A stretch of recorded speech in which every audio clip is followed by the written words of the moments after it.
pierres de sol à plat, qui sont les grands terroirs. C'est le cas par exemple du Médoc, ou Châteauneuf-du-Pape, où vous avez des galets ronds en grosses couches qui vont éliminer rapidement l'excès de pluie. Par exemple, dans le Médoc, il pleut 1 mètre d'eau par an, on ne devrait jamais faire de vin dedans. Mais en fait, en faisant venir les Hollandais qui ont drainé ces sols, le fait que ces galets éliminent rapidement l'eau va permettre au sol de se réchauffer rapidement.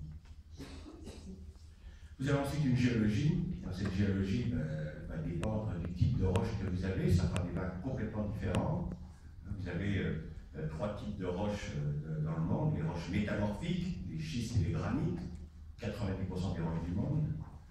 Vous avez les roches calcaires qui sont rares, 7% des roches du monde. Et enfin les roches volcaniques, extrêmement rares, 3%. Et dans ces 3 types de roches, l'homme va faire des vins différents. Alors voilà par exemple un exemple à gauche. Vous avez les fameux schistes de Porto, qui sont des schistes fissurés verticalement, qui, bien qu'on soit dans un climat très sec de Porto, va permettre aux racines de la vigne de plonger en profondeur dans les fissures du schiste et d'éviter d'avoir des stress hydriques. À droite, vous avez un terroir dans le Priorat, où vous êtes à la limite de 2 terroirs. Vous avez à gauche le gneiss, ensuite une faille métamorphique, et à droite le schiste. Et on fait 2 vins de Priorat différents, parce que le métamorphisme a créé 2 roches différentes. Voilà les fameux calcaires de Bourgogne. À gauche, les calcaires du Bajocien bâtonnien qui font les grands vins rouges de la Côte de Nuit. Vous pouvez remarquer qu'ils sont extrêmement fissurés, donc ils vont permettre aux racines de la vigne de descendre en profondeur dans ces calcaires.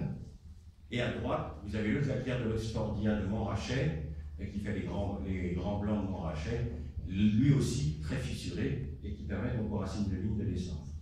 Vous avez enfin les roches volcaniques, les basaltes, qui sont les roches les plus riches du monde au niveau minéral, et qui sont capables de produire aussi bien des grands blancs que des grands rouges.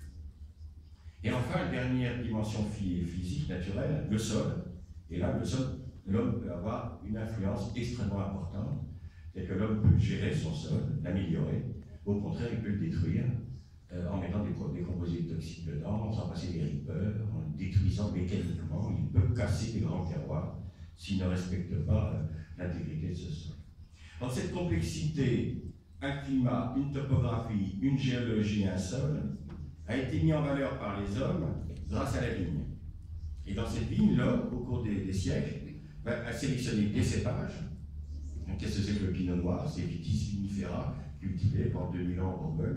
Qu'est-ce que c'est que le Cabernet Franc? C'est Vitis vinifera, cultivé pendant 2000 ans sur la région bordelaise, etc. Qu'est-ce que c'est que le Sangiovese? C'est Vitis vinifera, cultivé en Toscane.